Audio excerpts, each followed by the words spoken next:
इस वीडियो में हम जो टॉपिक ले रहे हैं वो है standard equation of conic with centre at origin, यानी वो इक्वेशन कॉनिक की जब उसका सेंटर ओरिजिन पर है। और ये स्टैंडर्ड इक्वेशन होती है a x square plus 2hxy plus by square equal to 1।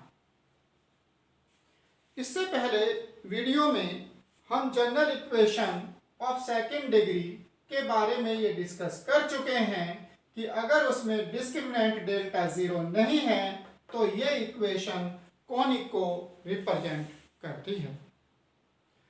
लेकिन अब हम जिस कॉनिक की यहाँ पर बात कर रहे हैं, कह रहे हैं कि उसका सेंटर ओरिजिन पर है, यानी अब हम सेंट्रल कॉनिक की बात कर रहे हैं, ऐसे कॉनिक की बात कर रहे हैं जिसमें सेंटर है।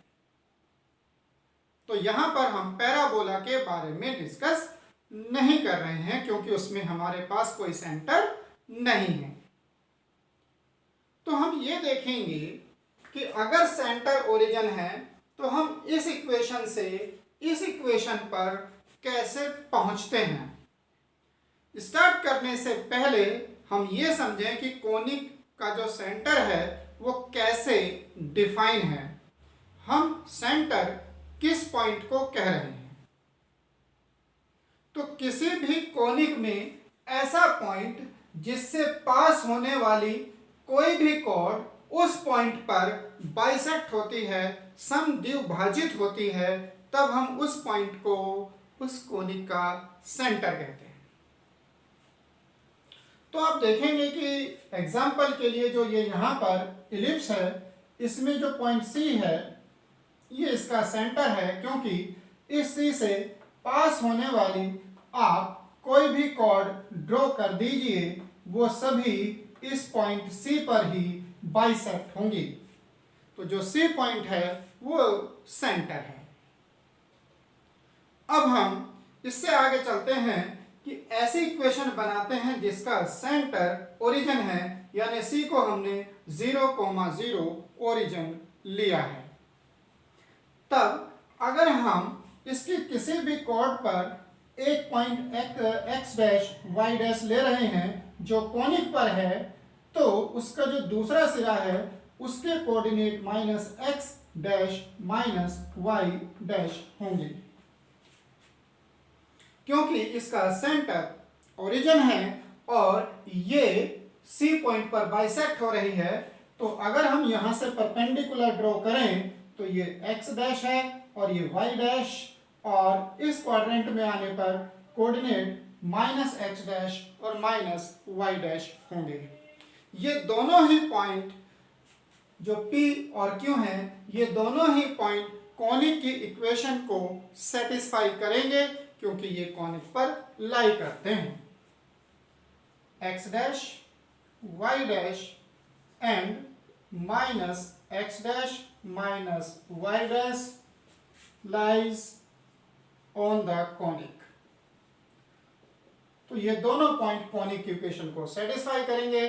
तो पहले हम एक्स डैश वाई डैश से सेटिस्फाई करा रहे हैं। A x dash square 2h x dash y dash plus b y dash square plus 2g x dash plus 2f y dash plus c equal to 0। और अब इस point minus x dash minus y dash से satisfy कराएं तो ये equation आएगी a x dash square plus 2h x dash y dash plus b y dash square minus 2g x dash minus 2f y dash plus c equal to 0।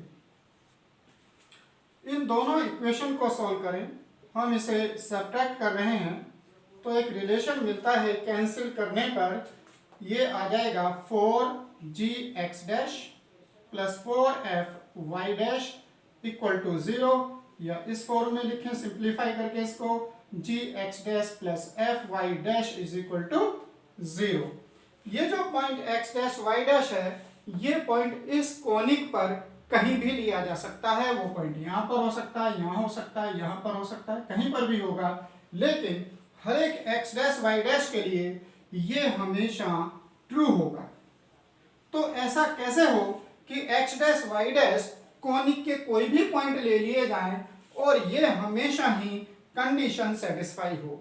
तो ये केवल उसी case में ऐसा हो सकता है जब g और f दोनों जीरो हों। g equal to 0, f equal to 0। अगर दोनों जीरो हैं तो कोई भी x dash y dash conic पर आप लेंगे तो ये हमेशा इक्वल टू 0 ही आएगा। इट मीन्स ये हमारी एक कंडीशन आ गई है कि अगर किसी कॉनिक का सेंटर ओरिजिन है तो उसमें g और f दोनों जीरो होंगे, या हम ये कहें coefficient of x and coefficient of y दोनों जीरो होंगे, या ये कहें कि इसमें फर्स्ट डिग्री की टर्म्स नहीं होंगी। Coefficient of x, coefficient of y ये नहीं होंगे, इसमें एक डिग्री की जो टर्म है वो नहीं होंगी, जीरो होंगी। कब? जबकि कॉनिक का सेंटर ओरिजिन है। तब हमारे पास जो इक्वेशन आई है अब वो इस फॉर्म में आती है, ax square plus 2hxy plus by square plus c equal to 0। अब हम देखते हैं कि इसको इस फॉर्म में कन्वर्ट किया जा सकता है, ax square 2hxy plus by square equal to minus c, minus a upon c x square plus minus 2h upon c x y plus minus b upon c y square equal to 1। और ये हमारी form है a x square plus 2hxy plus by square equal to 1 की form, यानी वो equation जो represent करती है उस कॉनिक को जिसका सेंटर ओरिजिन पर है। तो हम इस इक्वेशन को कहते हैं कि ये उस कॉनिक की इक्वेशन है जिसका सेंटर ओरिजिन पर है।